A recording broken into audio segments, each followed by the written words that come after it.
Theory. आपको ये notes free में मिल जाएंगे टेलीग्राम पे और इंस्टाग्राम पे। उस सभी की लिंक मैंने वीडियो के डिस्क्रिप्शन में मेंशन कर दी, आप फ्री में चेकआउट कर सकते हो, ज्वाइन कर सकते हो टेलीग्राम और इंस्टाग्राम पे मुझे, वहाँ पे आपको फ्री में मैं नोट्स प्रोवाइड कराती हूँ जो भी आपको नीड होती है। ठीक है, तो चलिए वेस्पर थ्योरी का पहले हम इंट्रो देख लेते हैं। So this theory was first proposed by Sidgwick and Powell in 1940 and then developed by Gillespie and Nyholm in 1957। ठीक है, यानी कि 17 ईयर लगे थे इसे प्रपोज्ड करने और इसे डेवलप करने के बाद। अब प्रपोज्ड और डेवलप में फ़र्क क्या होता है, यहाँ पे मैं आपको समझा देती हूँ। प्रपोज्ड का मतलब है कि किसी ने बताया कि ऐसे वेस्पर थ्योरी है, बट जब उसे डेवलप करने का होता है कि तो उस पर वर्क करना है। ठीक है, यानी कि उसे प्रैक्टिकली आजमाना, उस पर प्रैक्टिकली वर्क करना, उसका रिजल्ट देखना। ठीक है, तो इसमें हमेशा इन चारों साइंटिस्ट का ही नाम आना है। Proposed by Sidgwick and Powell, उन्होंने इसे हमारे सामने प्रस्तुत किया, मैं बोल सकती हूँ हिंदी में। ठीक है, एंड डेवलप किया गिलिस्पिया एंड नाइलहोम ने। तो ये 4 साइंटिस्ट आपको रखने हैं। Then this theory is very useful to predict the geometry of a number of simple covalent molecule. ठीक है, यानी कि इसके थ्रू आपको पता ही हम किसी भी मॉलिक्यूल की जो ज्योमेट्री होती है उसे प्रिडिक्ट कर सकते हैं कोवेलेंट मॉलिक्यूल्स की। राइट, यहाँ तक तो कोई डाउट नहीं होगा, डाउट पूरी क्लास में नहीं होगा। आपको देखने में क्लास बहुत ज़्यादा लॉन्ग लगेगी, बट जब क्लास को देखोगे तो आपको मज़ा आएगा इसे करने में, क्योंकि एग्जाम में जब क्वेश्चन आएगा, जब आप मेरी क्लास से इसे देख के जाओगे तो आप सेम टू सेम लिखोगे और आपके मार्क्स बहुत ज़्यादा अच्छे आएंगे। ठीक है, अनसोल्ड सॉल्व पेपर भी मैं आपके लिए लाने वाली हूँ जल्द से जल्द, तो वो भी आपको चैनल पे ही मिलेंगे, सिर्फ आप चैनल चेकआउट करो। Then next point is the electron pair used in the formation of covalent bond are known as BPS। ठीक है, and those which are not used in the formation of any covalent bond known as LPS।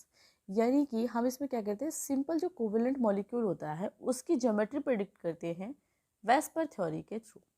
ठीक है, अब यहाँ पे क्या है, जो इलेक्ट्रॉन पेयर्स हैं, ठीक है, वो जो यूज्ड होते हैं कोवेलेंट बॉन्ड को बनाने में उन्हें हम BPS कहते हैं। ठीक है, और जो यूज्ड नहीं होते, यानी कि जिनके थ्रू मॉलिक्यूल में कोई भी कोवेलेंट बॉन्ड नहीं बनता है, उन्हें हम लॉन पेयर ऑफ इलेक्ट्रॉन बोलते हैं। क्लियर। देन आ जाता है आपका Gillespie has proposed the following rules for explaining the geometry of molecule and ions. So अभी देख लेते हैं हमारा रूल नंबर फर्स्ट क्या है वेस्पर थ्योरी का। डेफिनेटली आपको कंप्लीट क्लास तो देखनी होगी, क्योंकि यहाँ से लॉन्ग टाइप का क्वेश्चन बनेगा। देन वेरी शॉर्ट टाइप में आ जाता है कि लिमिटेशंस ऑफ वेस्पर थ्योरी दीजिए। ठीक है, या जो रेगुलर ज्योमेट्री है वो कब होगी, किन कंडीशंस पे होगी, तो इसमें से ऑलरेडी कितने टाइप के क्वेश्चन बन जाते हैं ये आपको नहीं पता होगा, तो इसलिए कंप्लीट क्लास को देखिए। तो रूल नंबर फर्स्ट देख लेते हैं हम वेस्पर थ्योरी का। So when the central atom of a molecule is surrounded only by bonding electron BPS, not by lone pair of electron, the geometry shape will be regular। ठीक है, जैसा कि मैंने आपको बताया था कि बॉन्ड पेयर ऑफ इलेक्ट्रॉन क्या होते हैं, जो बॉन्ड को बनाने में यूज होते हैं, लॉन पेयर जो कि यूज नहीं होते। तो जब कोई भी सेंट्रल एटम ऑफ मॉलिक्यूल के चारों तरफ हमें सिर्फ बॉन्ड पेयर ऑफ इलेक्ट्रॉन मिलेंगे, लॉन पेयर ऑफ इलेक्ट्रॉन नहीं मिलेंगे, तो मॉलिक्यूल की जो शेप है वो हम डायरेक्टली कह सकते हैं कि वो रेगुलर होगी। And the geometry of molecule depend upon the number of bonding pair of electron as given in the following table. यानी कि जो शेप होगी उसमें कितने bonding pair of electron use हुए हैं उस पर डिपेंड करेगी। अब देखो ये टेबल है जो कि मोस्ट इंपॉर्टेंट है आपके लिए। ये सभी नोट्स बहुत इजीली आपको कहीं भी नहीं मिलेंगे, ना गूगल पे ना आपकी बुक में, सिर्फ टेक्स्ट बुक से आपको इस लैंग्वेज के नोट्स मिलेंगे, बट मेरे चैनल पे फ्री में है, तो आपको बहुत ज़्यादा माइंड डिस्टर्ब करने की ज़रूरत नहीं है। अब तो वैसे भी एंड चल रहा है, तो नोट्स देखो, टॉपिक क्लियर करो एंड दैट्स इट। ठीक है, तो अब हम देख लेते हैं, अगर बॉन्ड पेयर ऑफ इलेक्ट्रॉन 2 हैं तो जो ज्योमेट्री है वो लीनियर होगी, जो बॉन्ड एंगल है वो आपका 180 डिग्री होगा।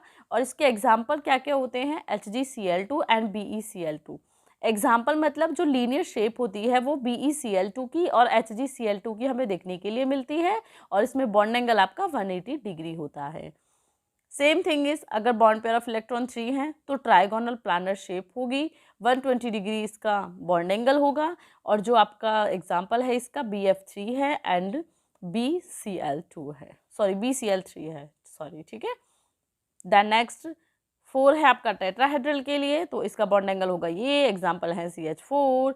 देन नेक्स्ट वन इज अगर 5 है तो ट्राइगोनल बाइपिरामिडल, ये इसका बॉन्ड एंगल है, PCl5 इसका एग्जाम्पल। देन ऑक्टाहेड्रल के लिए 90 डिग्री होगा बॉन्ड एंगल, SF6 इसका एग्जाम्पल है। एंड पेंटागोनल पिरामिडल के लिए है 90 एंड 72 डिग्री, एंड IF7 है इसके एग्जाम्पल। स्क्रीनशॉट लेने की ज़रूरत नहीं है, नोट्स की टेंशन लेने की ज़रूरत नहीं है, इस क्लास को देखो, उसके बाद टेलीग्राम देखो, टेलीग्राम पे नोट्स मिलेंगे, उन्हें डाउनलोड कर सकते हो इजीली, और उसके बाद आप फ्री में PDF बना लो, आपको कोई भी प्रॉब्लम नहीं आएगी, ठीक है। Now move on to the rule number 2। ये क्लास बहुत ज़्यादा इंपॉर्टेंट है, ठीक है। अब देख लेते हैं rule number 2। So when the central atom in a molecule is surrounded by both, यानी कि बॉन्ड पेयर और लॉन पेयर दोनों से सराउंडेड हो, तो जो मॉलिक्यूल की शेप है वो क्या है, वो रेगुलर नहीं होगी, ठीक है। सिंपली इसका ये मतलब है। एंड देन इसे अगर मैं कंप्लीटली पढ़ती हूँ, the molecule does not have a regular geometry, ठीक है, यानी कि शेप रेगुलर नहीं होगी। Then lone pair of electron repel adjacent pair more strongly than do the bonding electron pair, यानी कि जो हमारे लॉन पेयर ऑफ इलेक्ट्रॉन होंगे वो बॉन्ड पेयर ऑफ इलेक्ट्रॉन को क्या करेंगे, रिपेल करेंगे। कौन से, लॉन पेयर, ठीक है, बॉन्ड पेयर को, BP को, ठीक है, लॉन पेयर बॉन्ड पेयर को रिपेल करेंगे, यानी कि इधर की साइड धक्का देंगे। ईजी लैंग्वेज में तो आप ये सही समझ सकते हो। बहुत ज़्यादा ओवर स्मार्ट या बहुत ज़्यादा इंग्लिश टू इंग्लिश की मैं कोशिश नहीं करती हूँ। स्टार्टिंग में तो इंग्लिश टू इंग्लिश ही क्लास होती थी जैसा आपको पता है, बट स्टूडेंट तो ये भी चाहते हैं कि ये नोट्स मैं हिंदी में दूँ, बट नोट्स तो हिंदी में अवेलेबल नहीं है। समझाना मैंने चेंज कर दिया, मैं हिंदी इंग्लिश दोनों में समझाती हूँ, तो ना तो यूपी बोर्ड के स्टूडेंट को प्रॉब्लम आएगी, ना हरियाणा बोर्ड के, ठीक है, और ना ही बिहार बोर्ड के, तो इजीली आप लोग समझ सकते हो, ठीक है। अब जो इनका रिपल्शन का ऑर्डर होगा वो होगा आपका इस टाइप से, lone pair, then lone pair bond pair, then bond pair, ठीक है, क्योंकि मैंने बताया लॉन पेयर क्या होंगे, मतलब कि मोर स्ट्रॉन्ग होंगे, एंड बॉन्ड पेयर क्या होंगे कि मोर वीक होंगे, राइट, मोस्ट वीक या मोर वीक बोल सकते हो। देन है आपका रूल नंबर 3। रूल नंबर 3 क्या कहता है, the bond angle decrease as the number of lone pair of electron on central atom increase, यानी कि देखो इसमें समझाने जैसा तो कुछ है ही नहीं, ठीक है। तो अगर बॉन्ड एंगल जो है वो कम होगा तो जो लॉन पेयर ऑफ इलेक्ट्रॉन है वो क्या होंगे, ऑलरेडी ज़्यादा हो जाएंगे। देखो बॉन्ड एंगल यहाँ पे कितना है, 109 है, तो जो आपका लॉन पेयर है वो 0 है, ठीक है। एंड बॉन्ड एंगल है 107, तो बॉन्ड आपका लॉन पेयर ऑफ इलेक्ट्रॉन 1 हो गया। देन अगर बॉन्ड एंगल आप देख सकते हो कि कम हुआ है, 104 है, तो जो लॉन पेयर ऑफ इलेक्ट्रॉन है वो 2 हो जाएंगे, और इनके example CH4, NH3 and H2O फॉलोइंगली हैं। अब देख लेते हैं रूल नंबर 3। अब देख लेते हैं rule number 4। The smaller the electronegativity of central atom the smaller is the bond angle, यानी कि जो इलेक्ट्रोनेगेटिविटी है अगर सेंट्रल एटम की वो कम होगी तो बॉन्ड एंगल ऑटोमेटिकली कम हो जाएगा, यानी कि ये डायरेक्टली प्रोपोर्शनल है। And this is due to the fact that the position of bond pair moves farther from the central atom, और ये आपको पता ही है कि किस वजह से होगा, क्योंकि जो बॉन्ड पेयर हैं वो इजीली अपनी पोजीशन को छोड़ देते हैं। अगर सिंपल लैंग्वेज में समझना है तो इसका मतलब यही है, ये एडवांस में करने की ज़रूरत नहीं है, ठीक है। फिर भी अगर रिपल्शन फोर्स की बात करती हूँ और bond pair of electron on lawn pair of electron decrease with decrease of the bond angle, ठीक है, यानी कि सेम बॉन्ड एंगल कम है तो इलेक्ट्रोनेगेटिविटी कम होगी। अब देख लेते हैं रूल नंबर 5।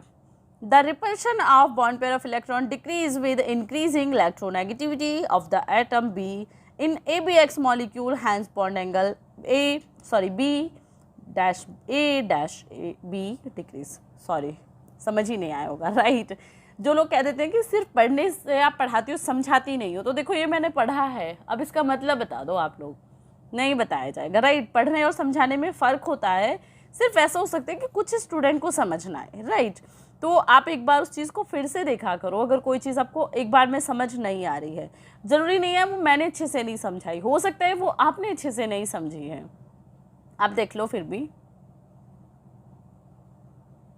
यानी कि जो रिपल्शन है आपका बॉन्ड पेयर ऑफ इलेक्ट्रॉन का वो डिक्रीज होता है विद इंक्रीजिंग इलेक्ट्रॉन नेगेटिविटी, यानी कि वहाँ पे क्या था कि अगर सेंट्रल एटम छोटा होगा तो इलेक्ट्रोनेगेटिविटी भी कम होगी, बॉन्ड एंगल भी कम होगा। बट यहाँ पे है अगर रिपल्शन जो है आपका बॉन्ड पेयर इलेक्ट्रॉन का, ठीक है, यानी कि BP का कम होगा तो इलेक्ट्रोनेगेटिविटी इंक्रीज होगी, यहाँ पे कहने का मतलब ये है।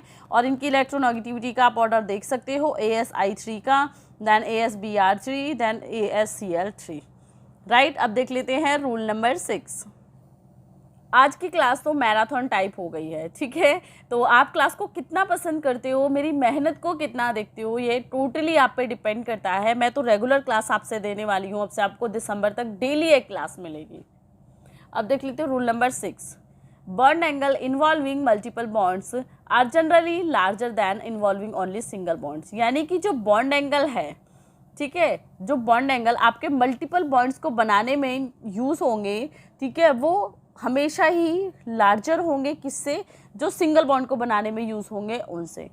However the multiple bonds do not affect the geometry of molecule. यानी कि इसका मतलब हम बोल सकते हैं कि जो मल्टीपल बॉन्ड्स होते हैं वो मॉलिक्यूल की ज्योमेट्री को अफेक्ट नहीं करते। सिंपल, अगर किसी बॉन्ड को बनाने में मल्टीपल बॉन्ड्स यूज़ हो रहे हैं तो वो लार्जर होगा उसके मुकाबले जिसे बनाने में सिर्फ सिंगल बॉन्ड्स यूज़ हुए हैं। नॉर्मल सिंपल लैंग्वेज में समझ आ गया। अब देख लेते हैं rule number 7। The repulsion between electron pairs in filled shell is greater than the incomplete shell. यानी कि जो आपका फील्ड शेल में इलेक्ट्रॉन होता है वो हमेशा ही ज़्यादा होता है किसके मुकाबले, जो इनकम्प्लीट शेल में आपके इलेक्ट्रॉन्स होते हैं, राइट। तो आई होप आपको ये समझ आ गया है। अब देख लेते हैं हमारे नेक्स्ट पॉइंट को, जो कि है limitations of VSEPR theory. VSEPR theory के जो रूल्स थे वो मैं डिस्कस कर चुकी हूँ 7। अभी हम नेक्स्ट पॉइंट देख लेते हैं, लिमिटेशंस ऑफ वेस्पर थ्योरी। कभी कभी इस हेडिंग से आपका शॉर्ट टाइप में भी आ जाता है, अदरवाइज लॉन्ग में तो आएगा ही। तो सबसे फर्स्ट पॉइंट देख लेते हैं कि लिमिटेशंस का मतलब होता है कमियाँ क्या हैं वेस्पर थ्योरी की। तो देख लेते हैं, VSEPR theory does not explain the shape of molecule having very polar bonds. यानी कि वेस्पर थ्योरी के थ्रू हम किसी भी मॉलिक्यूल की उस शेप को डिटरमाइन नहीं कर सकते जिसमें क्या हो, पोलर बॉन्ड्स हो। और इसके एग्जांपल Li2O हैं। For example Li2O should have the same structure as H2O but it is linear या इट इज़ लीनियर, राइट। तो Li2O और H2O को अगर हम कंपैरिजन करेंगे इन दोनों का, तो हम इजीली देख सकते हैं कि जो आपका Li2O है वो लीनियर होना चाहिए। But according to VSEPR theory या according to normalization structure, Li2O क्या है, उसकी जो स्ट्रक्चर है वो लीनियर नहीं है, उसमें वेरी पोलर बॉन्ड्स हैं। Second point, this theory does not explain the shape of molecule which have extensive pi electron system. ठीक है, जिसमें भी पाई एक्सटेंसिव इलेक्ट्रॉन सिस्टम है, वेस्पर थ्योरी के थ्रू हम उसकी शेप को कभी भी डिटरमाइन नहीं कर सकते। और इसका एग्जांपल है CN3 की power 1-। Third point is, this theory does not explain the shape of certain molecule which have inert pair of electron. तो जिसमें भी आपके इनर्ट पेयर ऑफ इलेक्ट्रॉन है, वेस्पर थ्योरी के थ्रू हम उसकी शेप को कभी भी डिटरमाइन नहीं कर सकते हैं। ये वेस्पर थ्योरी की लिमिटेशंस है। 4 point, Vesper theory fails to explain the shape of certain transition metal complex. Same, inert pair of electron, pi extensive system and transition metal complex किसकी को भी Vesper theory के through predict नहीं कर सकते। Next point, Vesper theory does not make any distinction between the electron present in SPDF. SPDPF जो आपकी sales होती हैं, अगर उसमें कोई भी इलेक्ट्रॉन है तो उसके थ्रू हम इलेक्ट्रॉन का कभी भी डिफरेंस नहीं कर सकते वेस्पर थ्योरी के थ्रू। Point is, this theory fails to predict the exact bond angle in molecules like NH3 and H2O। यानी कि अगर हम एग्जाम्पल के लिए लेते हैं 2 मॉलिक्यूल्स को, NH3 एंड H2O को, तो इसमें जो एग्जैक्ट बॉन्ड एंगल है वो कभी भी हम वेस्पर थ्योरी के थ्रू प्रेडिक्ट नहीं कर सकते। 7 point is, Vesper theory fails to explain the difference in bond angles in a given series of compound। यानी कि इसमें भी NH3, PH3, ASH3 and SbH3 में भी हम जो बॉन्ड एंगल है, बॉन्ड एंगल में जो फ़र्क है वो कभी भी वेस्पर थ्योरी के थ्रू प्रेडिक्ट नहीं कर सकते हैं। तो यहाँ पे हमारी limitations of VSEPR theory and होती हैं। नेक्स्ट पॉइंट आ जाता है कि वेस्पर थ्योरी के लिए जो कंडीशंस होती हैं रेगुलर ज्योमेट्री, ठीक है, तो उसके लिए क्या क्या कंडीशंस होती हैं वो सब डिस्कस करने के लिए तो हम देख लेते हैं नेक्स्ट पॉइंट को। यहाँ से स्टार्ट हो जाता है कंडीशन फॉर रेगुलर ज्योमेट्री, यानी कि जो वेस्पर थ्योरी है वो हो गई। उसके बाद इसमें नेक्स्ट पॉइंट आता है कि रूल्स क्या क्या हैं, कंडीशंस क्या क्या हैं ज्योमेट्री को रेगुलर या इरेगुलर करने के लिए। तो उसमें अगर हम कुछ रूल्स को देखते हैं तो वो यहाँ पे मेंशन है। First one is, a molecular have regular geometry if it satisfy the following conditions. यानी कि रेगुलर ज्योमेट्री किसी भी मॉलिक्यूल की जब होगी जब उसमें ये सारी कंडीशंस होंगी। और इसमें सबसे फर्स्ट पॉइंट है, the central atom of molecule should be bonded to similar atom. यानी कि जो सेंट्रल एटम है वो अपने चारों तरफ सिमिलर एटम से अटैच होना चाहिए, तो ही उसकी शेप रेगुलर होगी। जैसे कि CH4 का यहाँ पे आप देख ही सकते हो कि HH से कनेक्टेड कार्बन आपका होता है, ठीक है। Next point, central atom should be surrounded only by bond pair of electron, not by lone pair of electron, ठीक है। तो इसके चारों तरफ क्या है, बॉन्ड पेयर ऑफ इलेक्ट्रॉन होने चाहिए, लॉन पेयर ऑफ इलेक्ट्रॉन नहीं होने चाहिए। अगर लॉन पेयर ऑफ इलेक्ट्रॉन होंगे तो मॉलिक्यूल की ज्योमेट्री रेगुलर नहीं होगी, ये आपने रूल नंबर 2 में भी पढ़ा था, ठीक है। Next point, all the bond length should be same, है ना, बॉन्ड लेंथ सेम ही होगी। देखो CH4 का एग्जांपल देख लो, CCl4 का भी देख लो, ठीक है, सेम सेम होगा, बॉन्ड पेयर चारों तरफ होंगे, जो इनकी बॉन्ड लेंथ है वो भी क्या होगी, इक्वल होगी, तो इसीलिए ये रेगुलर ज्योमेट्री में आता है।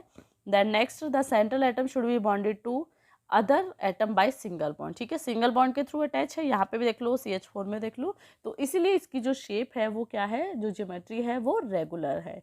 अब देख लेते हैं इसमें नेक्स्ट पॉइंट, वेस्पर थ्योरी आपका 10 to 15 मार्क्स का आता ही आता है, तो इसे आपको कंप्लीटली और बहुत अच्छे से करना है। आपने मेरी क्लास को 1 से 2 बार देख लिया तो आपको फिंगर टिप्स पे वेस्पर थ्योरी हो जाएगी याद। अब आ जाता है next point, conditions for irregular geometry, ठीक है। तो इसमें हम क्या क्या डिस्कस करेंगे, सबसे फर्स्ट पॉइंट है the centre atom of the molecule should be bonded to dissimilar atom, है ना। तो इसमें कोई भी एटम चारों तरफ हो सकते हैं, उसकी तरह नहीं है मेथिन की तरह कि चारों तरफ सिर्फ हाइड्रोजन होगी, इसमें कोई भी एटम हो सकता है, और अगर कोई भी एटम होगा तो उसकी जो ज्योमेट्री है वो इरेगुलर होगी। एग्जाम्पल है CH3Cl, CHCl3। Next point, the centre atom should have one और मोर लॉन पेयर ऑफ इलेक्ट्रॉन, यानी कि इसमें एक या एक से ज़्यादा लॉन पेयर ऑफ इलेक्ट्रॉन होने ही चाहिए, तभी उसकी जो शेप है, जो ज्योमेट्री है वो इरेगुलर होगी। एग्जाम्पल हैं आपके NH3, H2O, etc। Third point, the central atom may get bonded to similar atom but should have different bond angle, यानी कि इसमें ऐसा हो सकता है कि जो आपका सेंट्रल एटम है वो सेम एटम से तो बॉन्डेड हो, बट उनके बीच का जो बॉन्ड एंगल है वो डिफरेंस हो सकता है ना। जैसे कि ये सिर्फ इतना है, ये इतना बॉन्ड एंगल है, तो फर्क हो सकता है, ठीक है। तो इसका एग्जांपल PF5 है। नेक्स्ट पॉइंट है आपका कि जो शेप को प्रेडिक्ट करने के लिए पॉइंट्स क्या क्या हो सकते हैं वो हम नेक्स्ट क्लास में डिस्कस करेंगे। अभी आपकी जो वेस्पर थ्योरी की कंप्लीट क्लास है उससे रिलेटेड जो भी क्वेश्चंस आते हैं वो मैंने आज की क्लास में शेयर कर दिए, और अगर आपने पूरी क्लास नहीं देखी तो आपने बहुत कुछ मिस कर दिया है, तो इस कंप्लीट क्लास को ज़रूर वॉच कीजिए। And definitely you did like, share and subscribe, and thanks for watching MSc chemistry classes.